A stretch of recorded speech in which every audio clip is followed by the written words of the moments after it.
සෙවරදී සිසුවෙකුට ලිංගික අතවර කිරීම සම්බන්ධයෙන් හොරණ මොරගහහේන ඔලබඩුවාව ප්‍රදේශයේ පාසලක ගුරුවරියක් ඊයේ අත්අඩංගුවට ගෙන තිබෙනවා. ඇය සිසුවාගේ පන්තිභාර ගුරුවරිය වන 42 හැවිරිදි තිදරුමවක්. සිසුවාගේ මව්පියන් විදේශගතව සිටින බැවින් ඔහු පුංචි අම්මා ළඟ හැදී වැඩි ඇති අතර පසුගිය 5 වෙනිදා පුංචි අම්මා නිවසේ නොමැති අවස්ථාවක ගුරුවරිය සිසුවා සොයා නිවසට පැමිණ තිබෙනවා. පුංචි අම්මා නිවසට පැමිණෙන අවස්ථාවේදී ගුරුවරිය සිසුවා සමග සාලේ සැටියේ වාඩි වී ඔහුගේ මුහුණ සිමින අයුරු දැක තිබෙනවා. නමුත් ඒ බව නොදැක්කාසේ ගොස් ඇය සිසුවාගේ මව්පියන්ට දුරකථන ඇමතුමක් ලබා දී දැනුවත් කර තිබෙනවා. පසුව සිසුවාගේ ජංගම දුරකථනය පරීක්ෂා කිරීමේදී පුංචි අම්මා දැක ඇත්තේ ලිංගික ආශාවන් ඇතිවන ආකාරයේ කෙටිපණිවුඩ ගුරුවරිය විසින් සිසුවාට යොමු කර ඇති බවයි. දින කිහිපයක් තුළදී සිසුවාගේ මව මෙරටට පැමිණ විදුහල්පතිවරයාට පැමිණිලි කළද ඔහු ඊට අවශ්‍ය පියවර නොගැනීම නිසා මොරගහහේන පොලිසියට පැමිණිලි කර තිබුණා.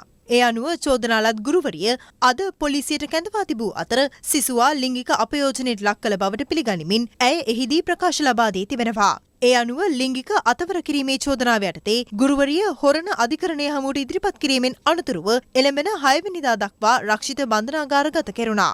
මේ අතර පන්නල ප්‍රදේශයේ පාසලක 10 වන ශ්‍රේණියේ ඉගෙනුම ලබන සිසුවෙකුගේ බෑගය තුල තිබී උපත් පාලන පෙති හිස් බහලුමක් හමුවීමෙන් පසු පන්තිභාර ගුරුවරිය විදුහල්පතිවරයාට දැනුවත් කර තිබෙනවා. විදුහල්පතිවරයා විසින් ඒ පිළිබඳව පන්නල පොලිසියට දැනුවත් කෙරෙන්නේ ඉන් අනතුරුවයි. සිසුවිය පොලිසියට ගෙන්වා ප්‍රශ්න කළද තමා අපයෝජනයට ලක් වූ බවට ඇය පොලිසිය හමුවේ දැනුවත් කර තිබුණේ නැහැ. කෙසේ වෙතත් ඇයව අධිකරණ වෛද්‍ය නිලධාරියා වෙත ඉදිරිපත් කිරීමේදී අනාවරණ වී ඇත්තේ ඇය අපයෝජනයට ලක්ව ඇති බවයි. ගුරුවරයා විසින් තමා අපයෝජනයට ලක් කළ බවට සිසුවිය පිළිගැනීමෙන් පසු 24 හැවිරිදි ගුරුවරයා පන්නල පොලිසිය විසින් අත්අඩංගුවට ගැනුණා. ඒ සැකකාර ගුරුවරයා දංකොටුව ප්‍රදේශයේ උපකාරක පන්තියක ඉගැන්වීම් කටයුතු වල නිරතව සිටියදී අත්අඩංගුවට ගැනුණු ගුරුවරයා දංකොටුව වෙන්නප්පුව සහ මාකන්දුර ප්‍රදේශවල විද්‍යා විෂය ඉගැන් වූ උපකාරක පන්ති ගුරුවරයෙක්. පොලිස් පරීක්ෂණවලදී අනාවරණ වී ඇත්තේ උපකාරක පන්ති පැවැත්වීමට නිර්මාණය කර තිබූ WhatsApp සමූහයකින් ගුරුවරයා